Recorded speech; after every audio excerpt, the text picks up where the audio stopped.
চলতি বছরের শেষ নাগাদ শুরু হবে বাংলাদেশ প্রিমিয়ার লিগ বিপিএল এর একাদশ আসর।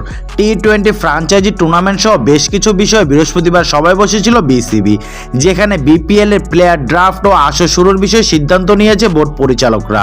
পরে সংবাদ সম্মেলনে বিসিবির সভাপতি ফারুক আহমেদ বিপিএল নিয়ে নিজেদের পরিকল্পনার কথা জানান। গণমাধ্যমের মুখোমুখি হয়ে ফারুক আহমেদ বলেন, বিপিএল নিয়ে আলাপ করেছি আজকের সভায়। Team 95% confirm. দল 3টা পরিবর্তন হয়েছে। নিয়ম কানুনের কিছু ব্যাপার ছিল, সেগুলো নিয়ে আলাপ হয়েছে। 1-2 দিনের মধ্যে চূড়ান্ত হয়ে যাবে। এরপর বিপিএল এর ড্রাফট হবে 14 অক্টোবর এবং আসর শুরু হবে 27 ডিসেম্বর। বাংলাদেশের আন্তর্জাতিক সূচি কিংবা বিপিএল এর টিকিট নিয়ে অনিয়মের অভিযোগ শোনা যায়। এই সমস্যার সমাধানে অধিকাংশ টিকিট ব্যবস্থাপনা অনলাইনে করতে চায় বিসিবি। এই নিয়ে ফারুক বলেন, পেপার টিকিট নিয়ন্ত্রণ করা কঠিন হয়। আন্তর্জাতিক ম্যাচ বিপিএল এর রাজস্ব আয়ের বড় একটি উৎস।